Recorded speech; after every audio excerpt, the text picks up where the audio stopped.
Back here on the Investor Coaching Show, Paul Winkler along with Ira Work and talking about the world of money and investing. So one of the new guys in town, one of our new guys in here, Scott. Scott is studying for his Series 65. And, so you often hear me talk about that we have degreed planners around here, all either chartered financial consultants or certified financial planners. And to call yourself a financial advisor, you don't have to have any of those degrees, which I lament and kind of whine about. So, Ira, I got some pages from the study material. So you ready for I want you to comment on some of this stuff. Okay. So you go and get a Series 65, and you can call yourself a registered investment advisor representative. Correct. And go and actually, represent and talk to clients and give them advice and all of that stuff. So they have this study material with investor recommendations, the chapter for investor recommendations. Our first investor is a divorced 71-year-old man, recently sold a small landscaping business for $400,000 after capital gains taxes.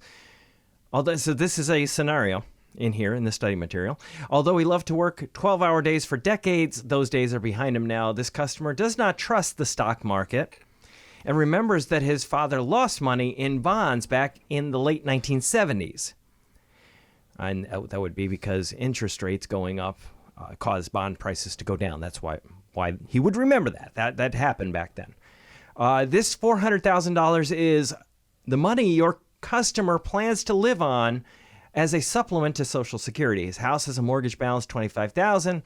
Living expenses reasonable, although he'll need a new automobile in the next few years and a roof replacement and new water heater for his 30-year-old house. Investment objectives: capital preservation, income, time horizon, liquidity, long-term, high liquidity needs, risk tolerance low. The investor is clearly not interested in risking loss of his investment principal. So if we make aggressive recommendations to him, it's not just a bad idea. It could be potential arbitration or civil court proceeding. So basically, what do they recommend? Ready for this? Now, this is a person that's 71, could have a 25, 30-year time horizon. Mm-hmm. Somewhere in that neighborhood. T-bills, short-term T-notes, investment-grade bonds, bond funds with shorter maturities, which is literally what, shorter maturities. So you've got any low interest rate, super low interest rate, investment grade. So you're lending money to companies that are borrowing out of convenience, not borrowing because they need money. So the interest rates are going to be exceedingly low, and money market mutual funds. So you have a person that has a 25-year time horizon. Go. Kind of what are your thoughts? Well, my first initial thought was the reason he was probably working 12-hour days was because he wasn't happily married, hence he is now divorced. Now leave that out of this, will you? This is about investing here. No, it's getting to the investment part. Okay. He didn't have time working 12-hour days to get a little bit of financial education. So the first thing... But he does now. So let's just say he's got the edge time right now. Right. So the first thing I would do is sit down with him and help bring him through some education about... So what does he need to know?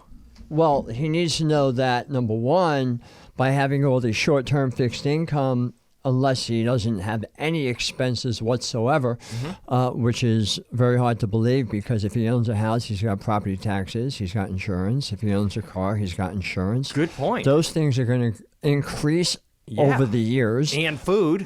He's got to eat. Telephone bill. He doesn't have to have a phone bill. I mean, you could be a hermit. It could be a hermit. Yeah, I doubt. But you do need heat. If he's here in Tennessee, you do need heat in the winter. You can go without air conditioning in the summer, but you do need heat in the winter.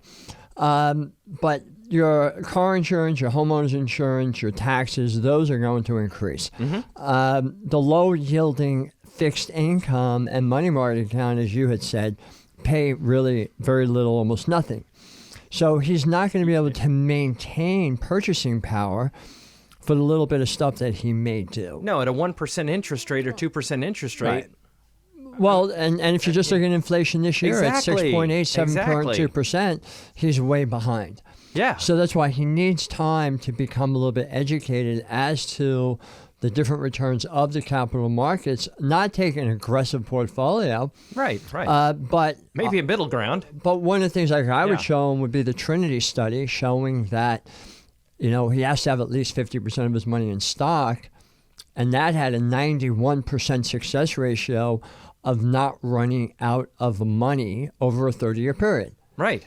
So to have no stock in the portfolio at all, in my opinion, would be malpractice on the advisor's part. And thank you. Exactly, Ira. That is the thing that really bugs me. They're talking about you could be sued for recommending a portfolio. And by the way, there was a retirement fund that was actually sued for putting $600,000, $700,000. It was a $700,000, $700,000 retirement portfolio that used all fixed income.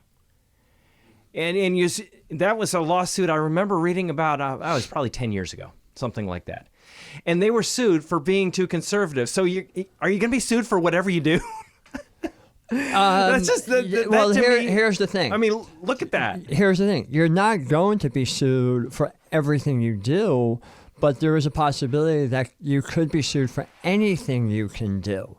That's why we see these billboards out there that say you deserve to be paid or don't pay us unless we win. Mm-hmm. Because there's a lawyer out there that will take any kind of case and then take 30% of the money if you win.